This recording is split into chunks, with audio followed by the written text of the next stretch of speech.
Hey guys WhatsApp, আজকের এই ভিডিওতে আমরা কথা বলবো বাবলির টিজারটাকে নিয়ে, যেটাও পয়লা বৈশাখের দিনই এসেছিলো, কিন্তু আমার আনফর্চুনেটলি এটাকে নিয়ে কথা বলা হয়নি। এবং বাবলি উপন্যাসটা কিন্তু আমার পড়া আছে এবং আমার পড়ে বেশ ভালো লেগেছিলো, ঠিক আছে।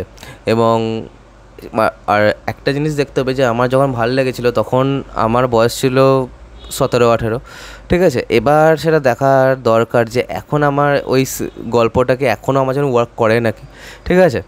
প্রায় সেটা 6-7 বছর হয়ে গেছে। তো এবার দেখা যাক এই টিজারটা কেমন হয়েছে। রাজ চক্রবর্তী বানিয়েছেন। বাবলি যে উপন্যাসটার জন্য আমার একটা হালকা ক্রিটিসিজম তখনও ছিল। এবার দেখি যে সবাই কীরকম মানিয়েছে অ্যাটলিস্ট, কারণ আমরা তো মনে মনে একটা চিত্র এঁকে নিয়েছিলাম। তো এবার দেখা যাক কীরকম কী লাগছে। 1 2 3 স্টার্ট। হ্যাঁ বাবা, পরে নিয়েছি হেডফোন। শিখো বা আচ্ছা। কোনো সাহিত্যিক আমার মতো মোটা সোটা মেয়েদের নায়িকা করে গল্প লেখেন না, যেন ফিগার সর্বস্ব সুন্দরী ছাড়া পৃথিবীতে আর কিচ্ছু নেই। আপনার মোটাত্ব নিয়ে একটা অবসেশন মতো আছে, তাই না? আপনি কিন্তু অতটাও মোটা নন, আর দেখতেও তো বেশ ভালো। এই কি চান বলুন তো?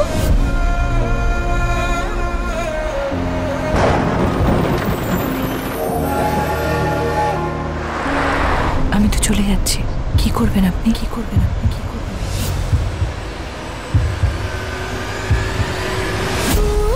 বাবলি, বাবলি।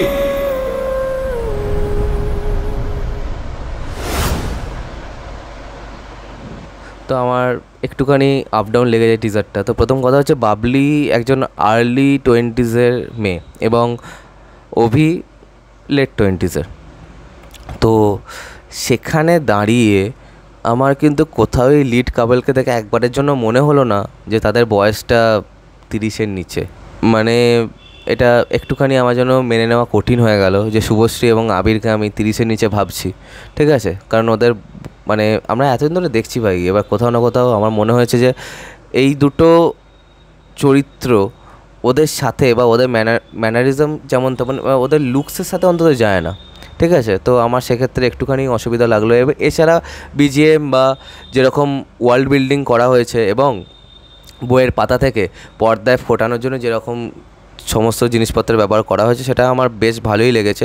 সৌরসেনীকে ঝুমার ভূমিকায় ভালো লেগেছে, ঠিক আছে। এবার দেখা যাক আলটিমেটলি কেমন হয়। শুভশ্রী গাঙ্গুলিও এখানে প্রডিউসার হিসেবে ডেবিউ করছেন।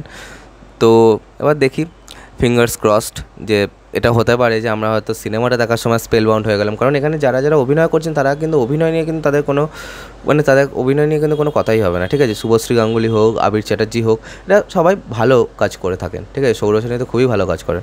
এবার ব্যাপারটা হচ্ছে, রাজ চক্রবর্তী যখন একটা প্রেমের গল্প বলছেন তার ওপর তো একটা আলাদা বিশ্বাস থেকেই যায়, ঠিক আছে। আলাদা একটা এক্সপেকটেশন এমনিই তৈরি হয়ে যায়। তো এবার দেখা যাক কেমন কি হয় এই সিনেমাটা, এবং ট্রেলারের জন্য আমরা অপেক্ষা করি। এছাড়া গানগুলো আশা করছি খুব ভালো হবে এবং একটা অরিজিৎ সিং, শ্রেয়া ঘোষালের গানও থাকতে চলেছে। এবার দেখা যাক কীরকম কী হয়। তো রাজ চক্রবর্তীর মধ্যে তো রিভিউ এবং রিয়াকশান দেওয়াটাই ইটসেলফ একটা মানে ডিসগ্রেস, ঠিক আছে। আর আমার যেটা মনে হলো সেটা কিন্তু আমি অনেস্টলি বললাম, ঠিক আছে। আমার যেগুলো ভালো লেগেছে সেগুলোও বলেছি, যেগুলো খারাপ লেগেছে সেটাও বলেছি। আমি রিভিউ তো সেভাবে করছি না, আমি রিয়াকশান দিচ্ছি। তো রিয়াক্ট আমি যেভাবে হোক করতেই পারি, আরে সেটা আমি ক্যামেরাবন্দি করে একটা মিডিয়ামে ছাড়তেই পারি। সেটা সেই অধিকার অন্তত আমার আছে। তো এবার দেখা যাক আলটিমেটলি সিনেমাটা কেমন হয়। Are really looking forward to this, এবং এর মিউজিক অ্যালবামটার জন্য বেশি করে মুখিয়ে আছে।